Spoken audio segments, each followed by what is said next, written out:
Hi, welcome to this video where for the Propeller Club of Geneva we're going to be looking into crew change issues. This is the first of a series of videos that we're going to be producing in the Propeller Club, and today I'm joined by two very knowledgeable people. First of all, I have Cormac Mc Garry from Control Risks, and also Jan Hoffmann, who is joining us from UNCTAD here in Geneva.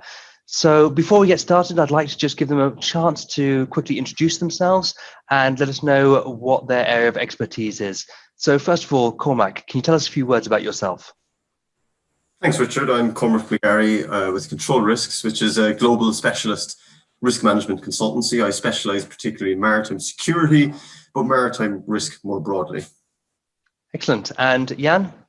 Yeah, Jan Hoffmann, head of the Trade Logistics branch at UNCTAD, the United Nations Conference on Trade and Development, looking at shipping both as a supplier, so we need ships to move the goods in the trade, but of course shipping is also a sector itself that creates employment, including jobs for seafarers. Excellent. Well, I think you both have very, very relevant expertise, which I'm very much looking forward to hearing from you both.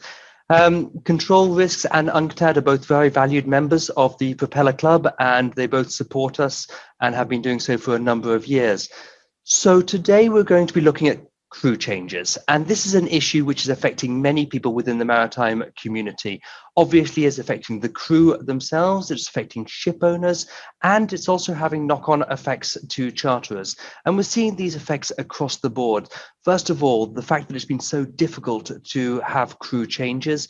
We've seen situations in some ports around the world where the only way of having the crew change is by purchasing other services within that port so they will allow you in. There are some countries which have actually been very, very helpful, but they are rather limited at the moment. And also from a chartering point of view, it's very important to charter a vessel where there is a limited risk of the crew having COVID on board. And so we're seeing some on the dry sector are reluctant to charter vessels where the crew change has happened in the last 2 weeks. And also we're seeing an awful lot of discussions over these COVID clauses because this is closely related. So first of all, we'd like to move over to Cormac, and can you give us a couple of your opening views on this subject? Sure, Richard. And I guess it comes as no surprise to most of our listeners here that there is a crisis in the maritime community around crew change logistics. But I guess just to quickly emphasize the scale, I guess the enormity of that crisis, the situation which we refer to as the crew change crisis, has been aptly described as the greatest humanitarian and logistics crisis within the maritime community since the Second World War. And roughly over 400,000 seafarers and offshore workers are currently either stranded on ships or stranded at home and unable to work on their ships. And the real cause behind that, obviously we can blame the pandemic, but the real cause is the global patchwork of travel restrictions, the rather ununiformed response of governments around the world to prevent people moving fluidly between borders, which has meant that the otherwise fluid movement of seafarers between borders that facilitates the crew change logistics reality in the maritime sector has become incredibly difficult to manage. And unfortunately, there's no sign of that global patchwork of travel restrictions actually easing. And indeed, we're going full into 2021 with this crisis continuing.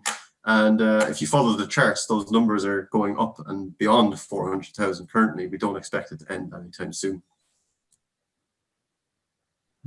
Thank you, Cormac. I think we're going to get back to that in a minute. There are a number of points there that I'd like to dig into more deeply. You also mentioned the need for a harmonized approach from the governments, and I think that's a good opportunity to move over to Jan. And can you give us your comments on the situation? Yeah, I think the crewing crisis is the other side of the same coin, where shipping has actually been very successful in responding to the COVID crisis.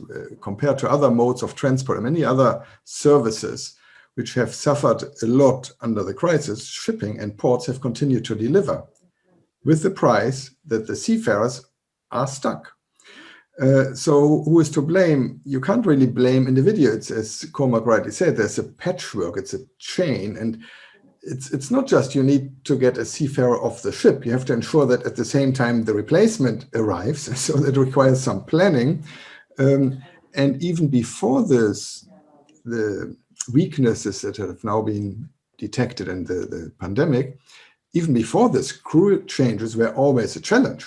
You always had to watch out which countries accept which papers, which visa, where are the flight connections, and because you need, it's a ship, it's a port, it's the health authorities, the port authorities, the immigration authorities, the airlines, all these need to work. It's always difficult, and now it's becoming more difficult. The individual governments are making good effort, good progress. There are some countries that have been mentioned doing good work in this regard. Panama has been mentioned, Sri Lanka has been mentioned. And I also see now the international organizations that work on this, especially IMO and ILO. They have very regular meetings and really reaching out to the port state control, to the individual governments, to the airlines association, also between the industry association, the ITF, the Transport Workers Federation, and the International Chamber of Shipping. They are really collaborating well in this regard. So far, unfortunately, there's still a big crisis.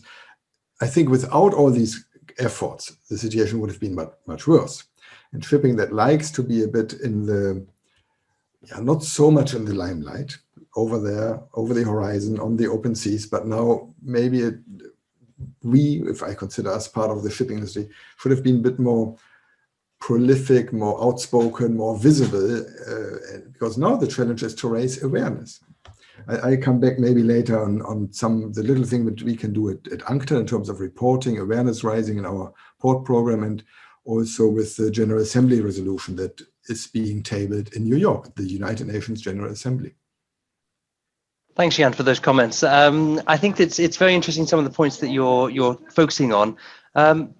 A couple of little points. I mean, first of all, you talked about the coordination between different countries, and I'd like to know a little bit more about the countries where the crew are coming from, but also the countries which are facilitating the crew changes themselves. Are those the same countries? And also touch a little bit on the urgency. And afterwards, Cormac, I'd like to know a little bit about what you're doing in terms of assisting your clients. You mentioned there are likely to be more crew which are impacted by this, but are people getting more of a handle on it? So first of all, Jan, just talk about a little about the different countries and how we're seeing this being handled. Some countries that are big providers of seafarers, notably Philippines, Indonesia, they have also been quite proactive and positive in trying to help. Philippines has accepted ships, cruise ships, others, because many Filipinos were working on board. Indonesia is actually leading this effort in New York with the United Nations General Assembly.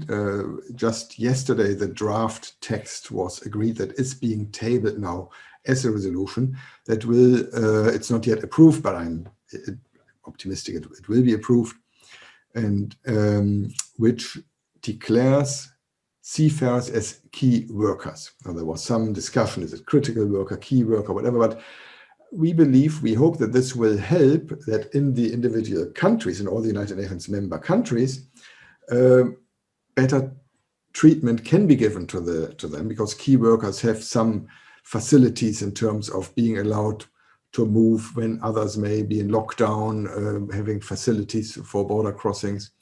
So yes, it's somewhat logical that countries that have a particular interest have also been more positive and more helpful to solve this crisis. I understand at the moment that when there is a crew change, basically you have to put the bubble around put the crew into a bubble. That bubble will normally form at least 2 weeks before the crew change happens. And then obviously if there's a delay to the vessel, then you have to play around with flights and different arrangements like that. And I heard of a situation the other day where there was a crew coming off, all the flights were arranged to go out, and there was a positive result from one of the crew. The problem was they'd been on the board of the vessel with no contact to anyone for 8 months. And so immediately the ship owner said, well, how can there be a positive result? And in fact, they retested, but they couldn't retest within 72 hours because of the measures in place. This was in Rotterdam. They ended up having a negative result, but then they said, we've got a negative result, we need to have another test in 48 hours with another negative result before any of these people can move on. And so it's very, very, very tricky to handle. Cormac, just moving over to you. I mean, I know that we've discussed a lot in the past regarding piracy issues, which is also an area that you're very specialized in. How do you find that, first of all, your clients are reacting to this, and how are you able to support them with the current situation? Well, the story you just told, I think, represents just how complicated an issue this is for ship owners, operators, and crew managers. And it's been amazing to go back to what Jan was saying. It has been amazing to see how a lot of companies have responded to this crisis. I think, like, in a time of crisis is usually when we see the best innovation in any sector. And there's been some truly great innovation, adaptation, and cooperation as well between what should be competitors in order to deal with the crisis. So some of the more successful measures I've seen include things like just very comprehensive COVID-19 crisis management planning and response, as well as comprehensive COVID-19 management systems, which set standards and policies and procedures for actually managing how crew members come on and off board. What are the policies for taking them off? Where did they get tested? Where did they get accommodated? Where did they stay? And how do you actually get them home? One of the most, I guess, innovative solutions we saw right at the beginning of the crisis was in the cruise sector, which showed an amazing amount of cooperations where vessels were coming together to exchange crew to bring them back to their home countries. So I think my main message to clients that I work on a daily basis is that you can't wait for the global system of governments to have a unified response to this. If you want to survive through this crisis, you have to innovate and adapt to the reality that the crew change crisis is presenting. And specifically, I think my job is to inform people in the maritime community about the risk associated with this. So what is the actual risk here? So we're almost a year into the pandemic now, and almost a year into this crisis. What's actually happening on the water is the first response from crew managers and shipping operators is the most simple response, which is simply keep the crew on board. It's an easy solution, but unfortunately that's a solution which is a contravention of the Maritime Labour Convention. And in the worst cases, we've seen seafarers on board their vessels for over 20 months now. And that creates a whole plethora, a Pandora's box of risks for everyone in the sector, including all of us as consumers of stuff. We rely on the maritime community almost completely to efficiently deliver almost everything we consume, approximately 90% of what we consume. So in some cases, we're already seeing governments enforce the Maritime Labour Convention. Australia specifically has been a bright and shining light in effectively punishing ship owners and crew managers for allowing situations where, in the worst cases, crew are on board for more than 20 months. That results in the ship being temporarily detained until the managers can get fresh crew on board.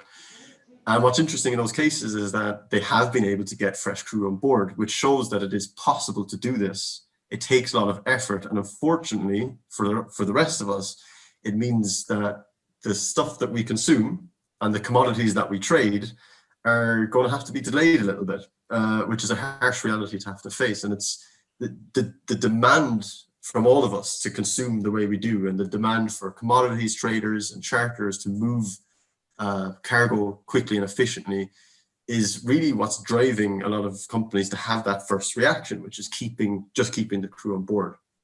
But we're now getting to the situation. Continuing to do that means that those ships may get delayed in port because of detention. So pushing on a charter party to get the ship to just deliver your cargo as quickly and efficiently as possible may actually result in more unsustainable delays.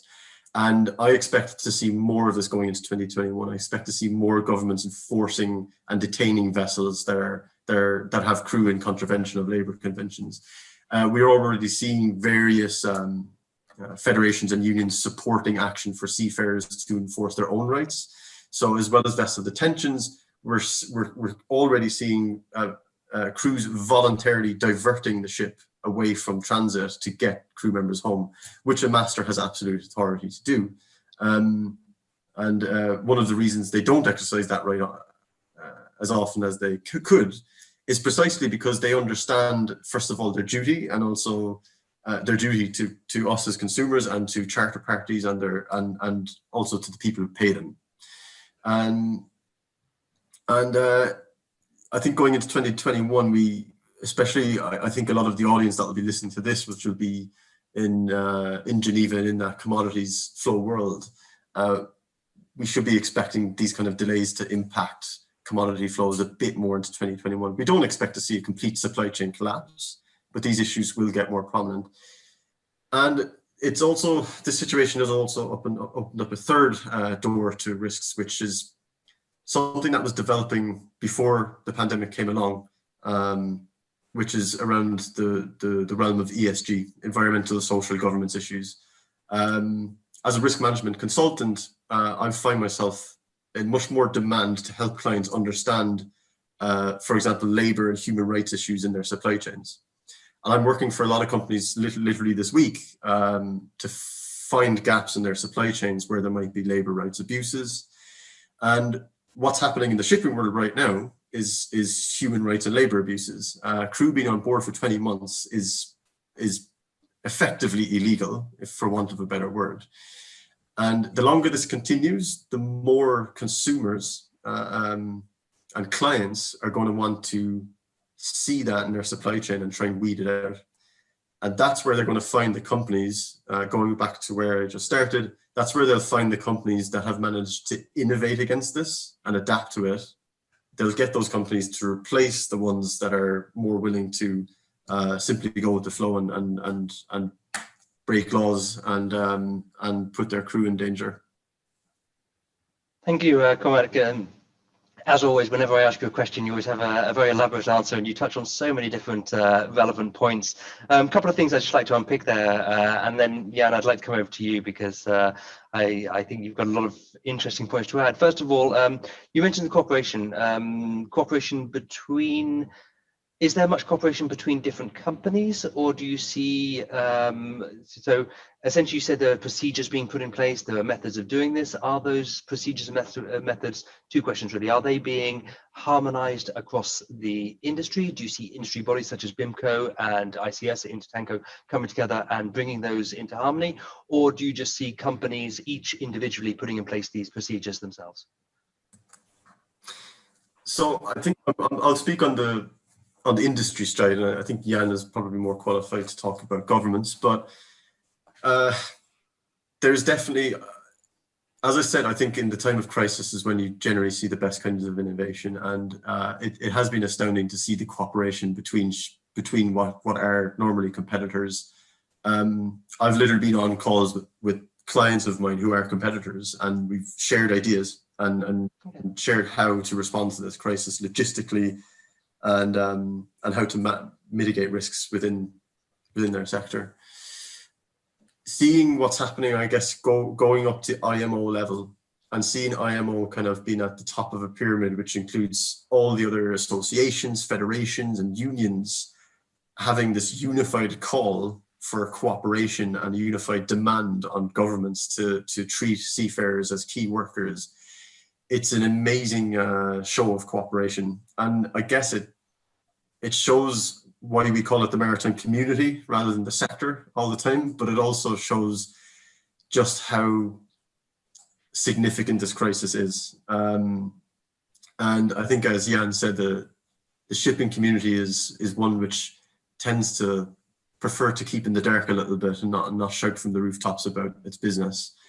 And perhaps if this was another industry, I think this would be frontline news a lot more. To say that there's 400,000 seafarers stranded, if we were to say there was 400,000 doctors or airline pilots stranded, I think we get a lot more attention. But to go back to your question on cooperation, it's amazing to see what's been happening in the industry, and it is one of many tools that I think companies can deploy to deal with this crisis, is resource sharing and information sharing including with competitors. Just very quickly on that, I mean, you say stranded. What exactly do you mean by stranded? Well, again, in the worst case, it's where you have a seafarer who's been on their ship for 20 months and has been stranded from home, has not been able to see their family or home. And also, I guess, just to reflect that number 400,000 also includes seafarers who are at home and can't get to their ships and can't work. So when I say stranded, I'm also including that. Okay. I mean, it's interesting you saying that because there are a couple of things that we just tend to take for granted. From a higher level, we take the global supply chains for granted, and we've all been impacted in different ways by this epidemic. But we've always had, except for when the shops have run out of toilet paper, we've always had everything on our shelves. We've always had petrol at the petrol station.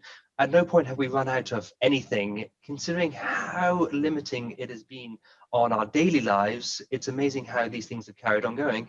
And then at a more detailed level, we've also taken, certainly from a chartering point of view, from a use of ships point of view, we tend to take the crew for granted a little bit. These are just the people who make it happen, and we don't think of the human element so much of this. I know that Jan, you have some family history related to the crew side. I'd like to know what your comments on that are, and also talking about cooperation. Maybe it's a good chance to move over to the government level. Yeah, no, on the stranded, I was about to come in then, and it's true. The stranded also includes those who would like to go back to the ship and are stuck at home. Maybe the spouses are happy about it, maybe not, but it's like lost income. And we often talk about the large suppliers of crews like Philippines, Indonesia, but take Kiribati. We discussed this recently in one of the interagency meetings.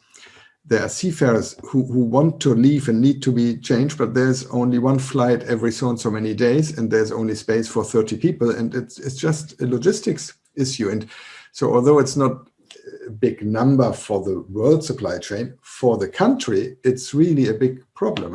And for the individual families, some are stuck and would like to get off the ship, and others need to earn the money. No? For the economy, that's important. On the cooperation, there are efforts also from the airlines to exchange information, data, to have some application, some setting that you can track the seafarers and help them move along the supply chain of the seafarer. There, I have understood there are also different airline alliances who have their own systems that would probably be a good idea to collaborate even more. On the port side, we have to confess that at UNCTAD, when the crisis started, we put out some guidelines for ports based on experiences from ports that are member of our port management network. There are more than 50 ports responded on ideas, guidelines. So we put this out, and one of those recommendations said, to protect the port workers, please be careful, don't let the seafarers leave the ship. It was formulated differently, but I'm paraphrasing. And then, of course, International Chamber of Shipping calls us and says, Jan, what is this about? And we say, no, actually, no. And we took it off. And now, of course, we work on guidelines to help ports, help the seafarers, to help in their own interest, the whole supply chain. So collaboration, we do see it really at all levels. And I agree with Cormac, what the IMO is doing there is really very laudable, very active, very reaching out. I think they have all the key stakeholders there. And you see personal effort. You see people really working late hours, reaching out, making phone calls. As we started out in this conversation, because it is a patchwork, it's so many weak points in the chain, there's no individual to be blamed. The solution is in cooperation, in connecting and working together with all the different stakeholders. Actually, I mean, I think there's a number of very interesting points you raised there.